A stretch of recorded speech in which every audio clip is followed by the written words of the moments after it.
Okay, good morning, children. Good morning, Teacher Peter. Before we start, Dinkles, let us pray, children. Pray, Heavenly Father, we thank you for this wonderful day. Help us as we learn and have some fun. We love you. In Jesus' name we pray. Amen. All right, today, let's have a review. For today, we're going to be a mathematician. I share to you. This is the most important. Oh no, we need to know the basic math operations. So we're going Good to, morning, Teacher Tisha. good morning, okay, Bingo.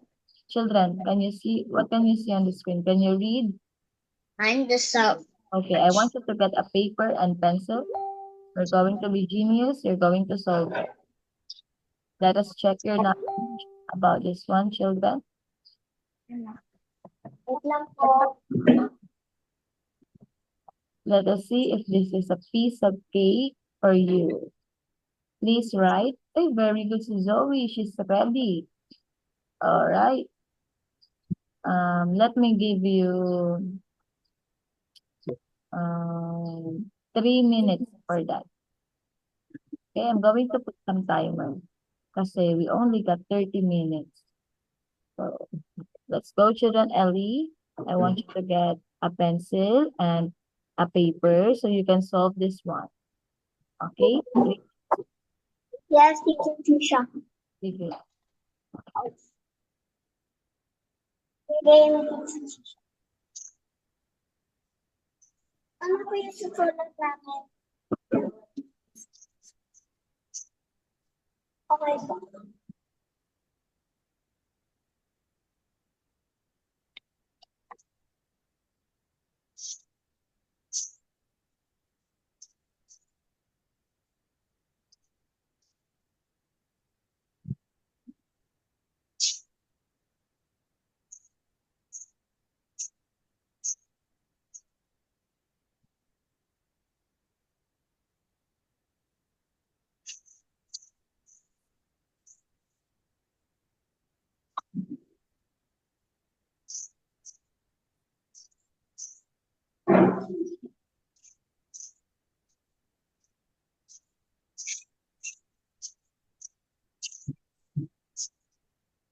Not done yet.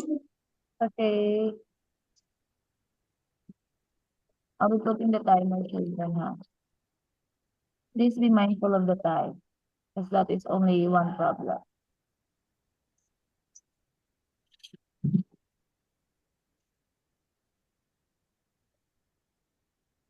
Done, Teacher. Okay?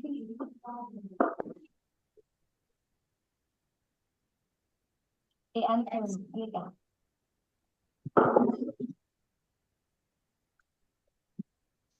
Yeah. Plus 0 plus 5.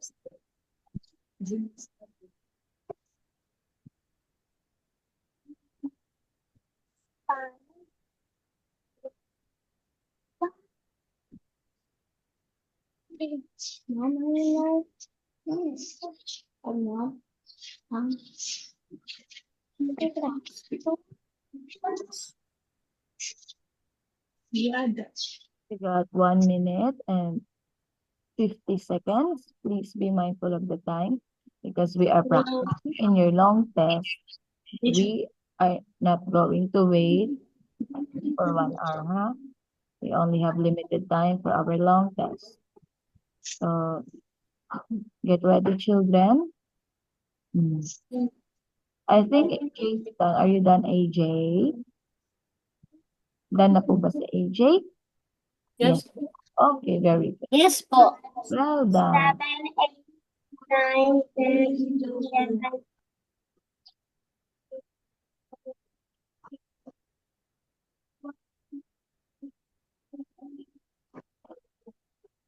Are you done, Zoe? Zoe done? How about the others? Ellie, I think you're done. Are you done? Not yet? Okay, you got 50 seconds. You can do it. That is why we are having a review, but it's okay if you don't know now. It's okay.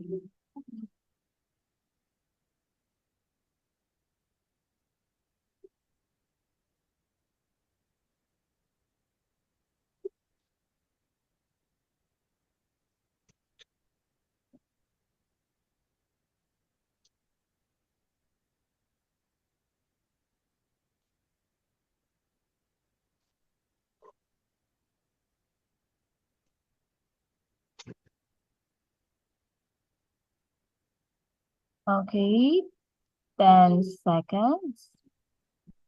So we can check your work.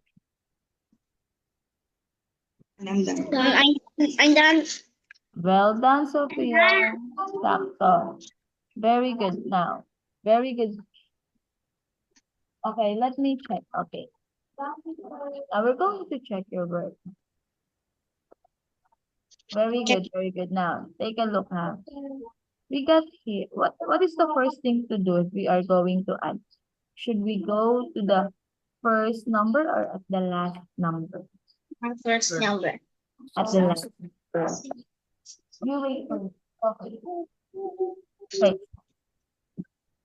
So what number do we have here? We have 0 and 5. So what is the answer? 0 plus 5. What's your answer, children? What did you write? 8? 25. 0 plus 5 pa lang. Nah, genius. Because 0 is nothing, right? Dito. So now, we have 0 plus 2. So what is the tricks when we are adding with 0? Just get Yes, teacher. bigger number. Now, are you correct? Do you have 25? Correct. Did you write 25? Yes. Now, copy the decimals. Should we copy 2 decimals? No. Wait lang, grabe may sunlight. It's very, So, all we need to do, let me just put this kasi si teacher nasisilawan. Okay. So, I'll just close my, muna, kasi distracting. Now, did you write the decimal point, draw? It is important, huh? Okay, now, 0 plus 5 again. 0 plus 5. What's your answer then? 5. Genius. Now, this is one of the hardest part, but totally not that hard because we're going to be genius. 5 plus 7. What is our tricks? 7 on your mind, get the bigger number. Then you add 5 in your fingers. Okay, you say 7, 7, 8, 9, 10, 10. 11. 1. Ay, wait lang. Sorry. 7, Na. 10, 11, 12. We got 12. So how do we put? Should we put it like this? No. No. Why? Because you still have a friend here.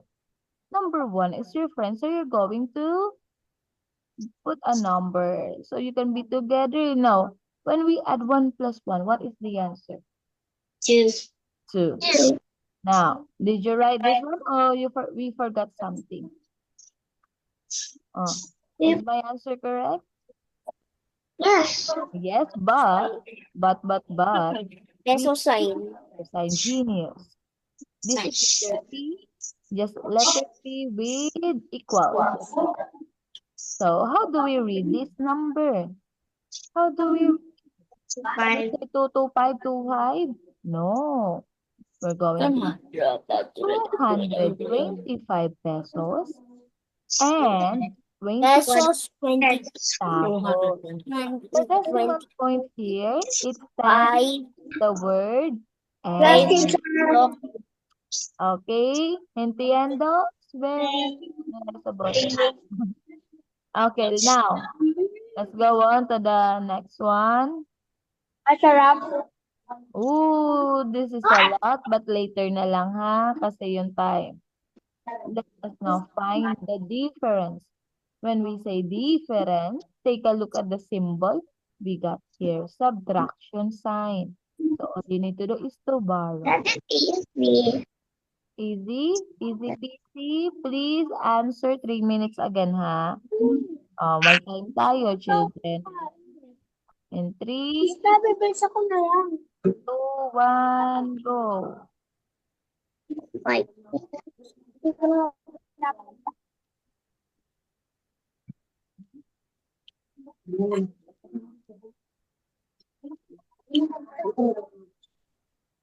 Oh, tapos na ka nagtulak.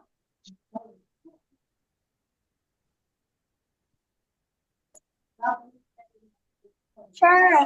Ano na po magkakaroon?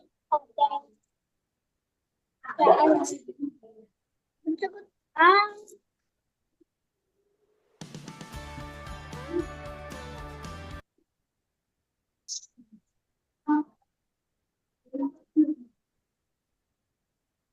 I'm done.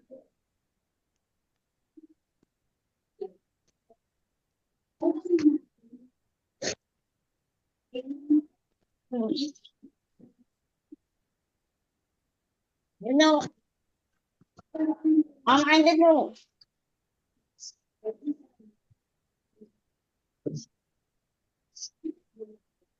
Subtraction. Subtractive. 590, not a C.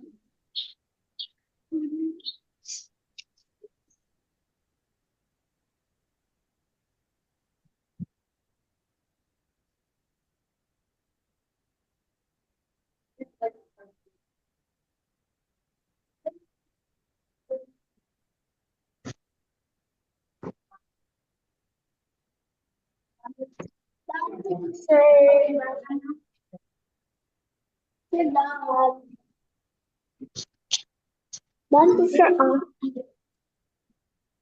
Tingnan niyo sa camera. Be quiet, Bingo, be quiet. Very good, Bingo. Oh my God.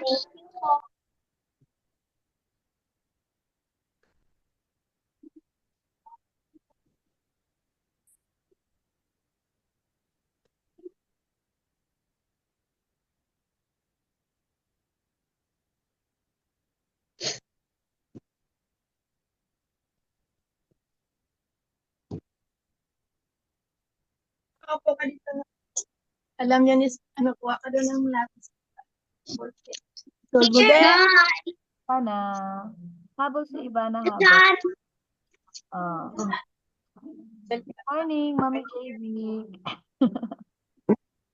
Yan si Mami.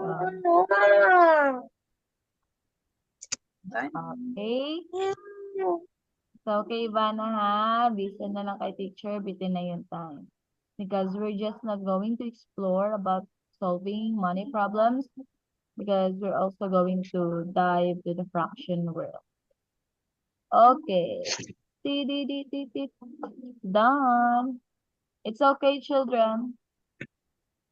Now, I'm done. sakto, done? Okay. Listen, I know make it easy. So, Done 0.5. Listen first. Hindi ako maka-open cam, ha? I cannot. Wait lang, dito na lang. Kind of hard for me because of the symbol. Okay, now, listen. We got here 0 minus 5. I want you to think, is 0 enough to subtract 5? Yes or no? Yes. No.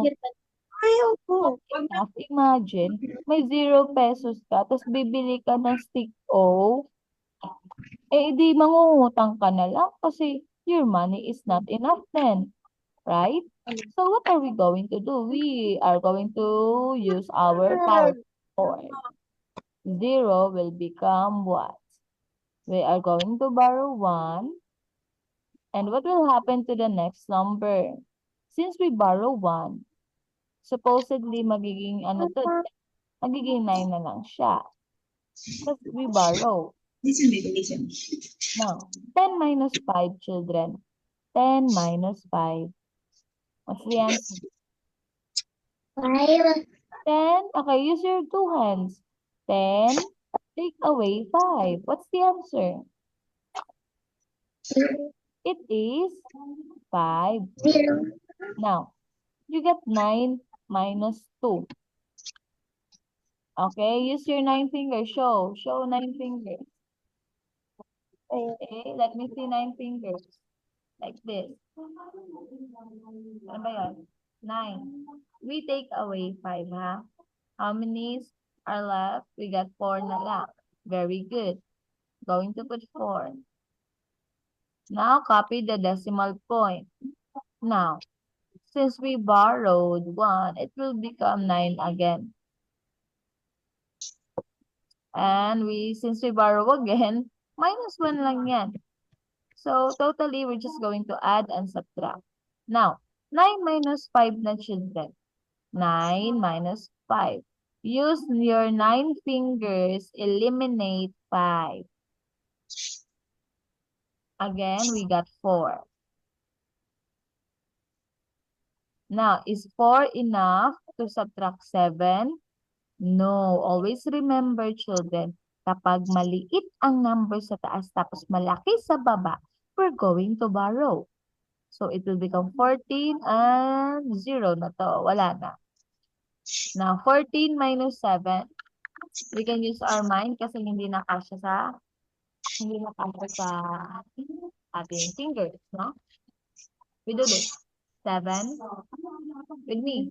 7, 8, 9, 10, 11, 12, 13, 14. We count forward up to 14. So, how many? How many? 6. Huh? How many are left? 7. 7. So, our answer here is, 9 minus 2. Wait lang. 9 bakit 4? Sorry. 9 minus 2, this is, dapat ano? 7. Sorry ha, dito children. Bakit naging 4 to? Buti na-check my picture. Ayan. So, that is our total answer. So, if it is hard for you, then you can ask guidance from your mom, okay? Kasi this is one of the common problems at your age. Hirap kayo sa subtraction. But, stop muna natin. Let's watch a video. A fun video about fraction. Are you ready? Ready na. Ayan. Let's go. Woo! Adapted Mind Math! Come explore the site with me. I'm in first grade, so I'll pick that. Neato! A fun... Today we are going to learn about fractions. Fractions are so awesome and so much fun. Many of you think so too. A couple of weeks ago we set up a poll on our channel and many of you voted for fractions as our next math video. That's really awesome. Thanks everyone for voting, and don't worry, we'll make the other 2 videos too later on, but this is all about fractions. Alright, well let's start here. What is a fraction? Children, wait lang. May audio po ba yung video? Is there an audio? Okay po, thank you. When we say the word fraction, what do we mean? What is a fraction? Well, a fraction is something that shows parts of a whole. Let's say there's this lady named Cindy. Cindy has a pizza, which is great. She loves pizza, so yummy pizza. But then her friend Chomsky arrives. You remember Chomsky? Chomsky likes pizza too, and he's a little bit hungry. So maybe Cindy isn't gonna eat the whole pizza now. Maybe they're gonna split it. What do you think? So they split the pizza in half. Each of them get 1/2 of the pizza. Isn't that neat? Then everyone has pizza. Each of them have 1/2 of the pizza. They split it right down the middle. Now remember, a fraction is something that shows parts of a whole. So here is what the fraction looks like. A 1, a line, and a 2. That is the fraction 1/2. Each of them, Cindy and Chomsky, get 1/2 of the pizza. So this is 1/2. It's a very important fraction because we use it all the time. Now you might be wondering, what do the numbers mean and how does it show 1/2? Well, the bottom number shows the total number of parts. The top number shows how many parts we are talking about. Pretty simple. Let's go back to our example. There are a total of 2 parts to the pizza. So there's a 2 on the bottom, and Cindy just gets 1 part. That's the part we're talking about. So Cindy gets just 1/2 of the pizza. She doesn't get the whole thing. She gets just 1 part. She gets 1/2. The bottom number of a fraction is called the denominator. The denominator is the total number of parts. The top number is called the numerator. The numerator tells us how many parts we are talking about. In this case, Cindy is having 1 part of the pizza. The other part, of course, is going to Chomsky. Let's try this. Let's say there's another pizza, and this pizza has 4 parts. The number 4 is the denominator because there are 4 pieces of pizza, 4 parts. Let's say Kelly shows up and wants to have 1 part of the pizza, 1 piece of the pizza. The numerator, or the top number of the fraction, is the number 1 because Kelly is having 1 part or 1 piece of the pizza.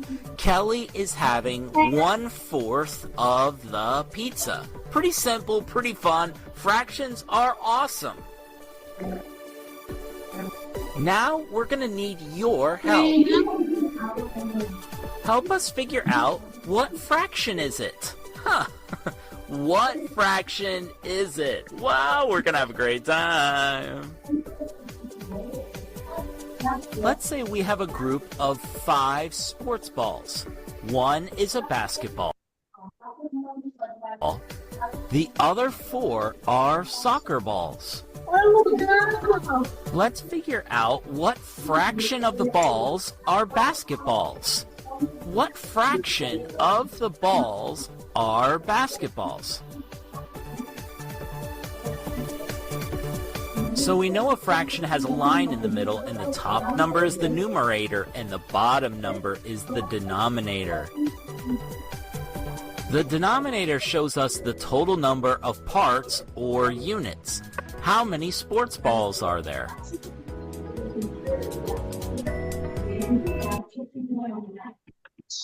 Yeah, 5. 5 is the denominator. Good job.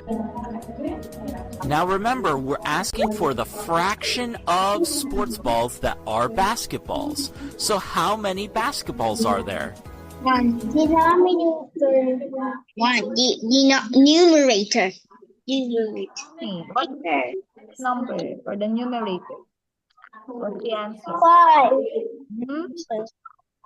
How many? Only 1? That's 1.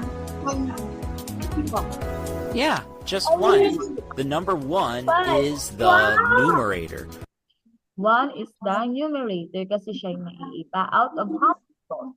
We count 1, 2, 3, 4, 5. So yung denominator. So 1/5 of the sports balls are basketballs. 1/5. Let's say there are 5. Look at that. So, So 1 is cats. 2. My cats. there's a cat. A dog. Pam, what number? Here's what a fraction looks like. What is the 1, 2, denominator? 3, 4, 5. Like it's got is so later. What? 5 is the denominator. It tells us the total number of pets. Number of pets. But the dog's only 2. Remember, we're asking for the fraction. It says here they are asking for the fraction of the pets that are cats. So how many cats? 1, 2, 3. 1, 2, 3. There's a numerator 3. 3/5. Yeah. 1, 2. Of the pets are 3/5 of the pets. Okay, so the time is very fast. And I hope you enjoy. We're going to continue that, no? Because, ayun no, anong oras na? Bilis lang. So, don't worry children, we're going to continue that. So, let us pray. Praying next. Bye, teacher. Thank you because we are down in our mind. We pray that you help us retain this information in our mind. We love you, God. In Jesus' name we pray. Amen. Bye-bye. Kita-kits tayo mamaya. Bye.